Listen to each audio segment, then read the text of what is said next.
Mis padres siempre favorecieron a mi hermana, así que cuando el testamento de mis abuelos me dejó una herencia de $500,000, intentaron robármela para dársela a ella. Pero lo que no sabían es que mis abuelos tenían otros planes. Yo, un hombre de 28 años, vengo de una familia con una larga y complicada historia de favoritismo. Mis padres, especialmente mi padre, siempre han favorecido a mi hermana menor, Amy, de 25 años, sobre mí. Este favoritismo comenzó cuando éramos niños y solo empeoró a medida que crecíamos. Desde mis primeros recuerdos, Amy siempre fue la niña de oro. Cuando yo tenía 5 años y ella 2, nuestros padres le organizaron una fiesta de cumpleaños extravagante con un castillo inflable, un zoológico interactivo y pintores profesionales. Para mi cumpleaños ese mismo año, tuve una pequeña cena familiar y un pastel comprado en una tienda. Esto marcó el tono para los años venideros. A medida que crecíamos, las disparidades se volvieron más evidentes. Amy siempre recibía los juguetes más nuevos, la mejor ropa y la mayor atención. Recuerdo que cuando tenía 10 años, ahorré mi mesada durante meses para comprar una bicicleta nueva. Cuando Amy la vio, hizo un berrinche porque ella también quería una. En lugar de enseñarle sobre ahorrar o esperar, mis padres inmediatamente salieron y le compraron una bicicleta incluso mejor que la mía. La escuela fue otro ámbito donde el favoritismo se hizo notar. Mis padres asistían a todos los eventos escolares de Amy, pero a menudo se perdían los míos. En cuarto grado, tuve el papel principal en la obra de la escuela. Estaba tan emocionado y practiqué durante semanas. La noche de la función, mis padres llegaron 1 hora tarde, perdiéndose mi gran escena. Dijeron que Amy tenía dolor de estómago y que la estaban consolando. Más tarde me enteré de que ella estaba bien. Solo habían perdido la noción del tiempo mientras jugaban con ella. En lo académico, nada de lo que hacía parecía ser lo suficientemente bueno. En la secundaria, obtuve consistentemente calificaciones de sobresaliente. Me uní al club de matemáticas e incluso gané una feria regional de ciencias. Mis padres apenas reconocieron estos logros, pero cuando Amy sacó un B+ en un solo examen de su materia más débil, le organizaron una cena de celebración y le compraron un teléfono nuevo como motivación para seguir mejorando. La preparatoria fue particularmente difícil. Me involucré en todas las actividades que pude, con la esperanza de ganar su aprobación. Fui capitán del equipo de debate, editor del periódico escolar, y mantuve un promedio de 4.0.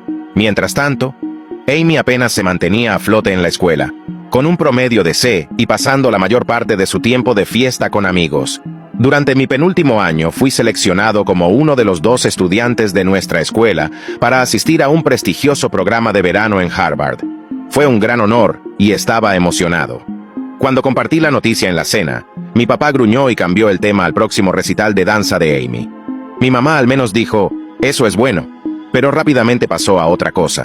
La noche del recital de Amy, que coincidía con el día en que me iba a Harvard, mis padres no pudieron llevarme al aeropuerto porque no querían perderse la presentación de Amy. Tuve que pedir a los padres de un amigo que me llevaran. El proceso de solicitud para la universidad fue otra experiencia dolorosa. Pasé meses perfeccionando mis ensayos, participando en actividades extracurriculares y estudiando para los SATs. Fui aceptado en varias universidades de élite y recibí una beca sustancial para la escuela de mis sueños. Cuando anuncié esto en la cena, la respuesta de mis padres fue tibia en el mejor de los casos. Mi papá dijo, eso está bien, pero no dejes que se te suba a la cabeza. Mi mamá añadió, solo no te olvides de nosotros cuando te conviertas en un pez gordo. En contraste, cuando Amy apenas se graduó de la preparatoria y decidió no ir a la universidad, mis padres la apoyaron completamente. La elogiaron por conocerse a sí misma y no conformarse con las presiones sociales. Incluso le compraron un coche como regalo de graduación, algo que nunca hicieron por mí. Este favoritismo constante me afectó mucho emocionalmente. Luché con la depresión y la ansiedad durante toda mi adolescencia y mis primeros 20 años. Comencé a ver a un terapeuta en la universidad, lo que me ayudó a entender que el comportamiento de mis padres no era mi culpa. Me tomó años de trabajo construir mi autoestima y aprender a validarme a mí mismo en lugar de buscar la aprobación de mis padres. A pesar de la falta de apoyo de mi familia inmediata, logré construir una buena vida para mí. Me gradué con honores, conseguí un buen trabajo en finanzas e incluso compré mi propia casa a los 27 años. Estoy orgulloso de lo que he logrado, incluso si mis padres no lo están. Ahora, aquí es donde comienza el drama actual. Mi abuelo, por parte de mi padre, falleció recientemente. Era un empresario exitoso que construyó una fortuna desde cero y dejó una herencia significativa en su testamento. Dividió sus activos por igual entre sus hijos, mi papá y sus hermanos, y sus nietos, yo, Amy y nuestros primos. Mi parte de la herencia era considerable, unos $500,000.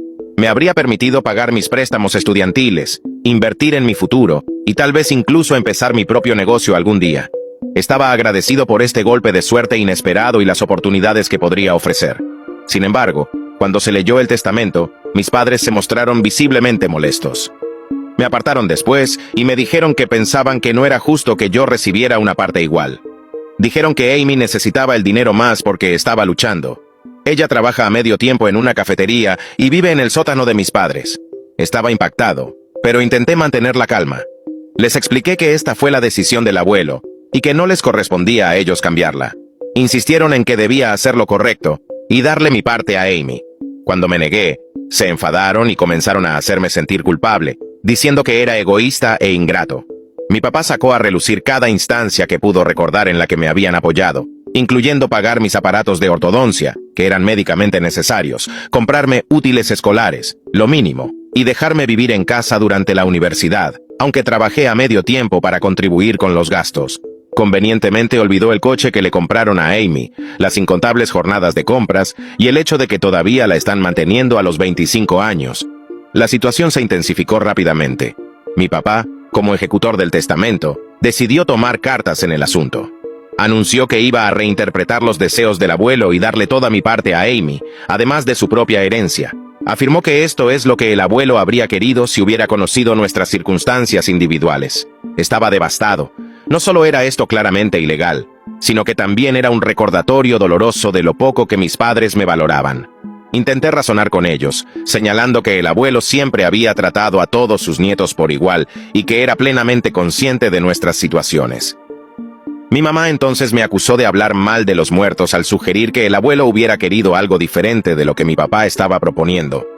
Mencioné recuerdos específicos de cuando el abuelo alentaba mis logros académicos y profesionales, pero mis padres los desestimaron. Afirmaron que el abuelo había expresado en privado su preocupación por el futuro de Amy y quería asegurarse de que ella estuviera cuidada. Cuando pregunté por qué no había redactado el testamento de esa manera, no tuvieron respuesta. Amy, por su parte, parecía incómoda con la situación, pero no se pronunció en contra de nuestros padres. Cuando intenté hablar con ella en privado, solo se encogió de hombros y dijo que mamá y papá sabían mejor. Estaba claro que no iba a ser de ayuda. Sintiendo dolor y traición, me acerqué a mi abuela paterna, la viuda del abuelo, para pedirle consejo. Ella se enfureció al escuchar lo que estaba sucediendo. Me dijo que esto no era en absoluto lo que el abuelo había querido, y que mis padres no tenían derecho a cambiar el testamento. La abuela compartió información que arrojó nueva luz sobre la situación. Al parecer, mis padres se habían acercado al abuelo hace unos años, pidiéndole que dejara todo a Amy en su testamento. El abuelo se negó rotundamente, afirmando que creía en tratar a todos sus nietos por igual. Incluso añadió una cláusula a su testamento que decía que cualquier persona que impugnara la distribución equitativa perdería su parte. Con esta información en mano, enfrenté a mis padres. Se sorprendieron de que la abuela me hubiera contado sobre su intento anterior de influir en el testamento.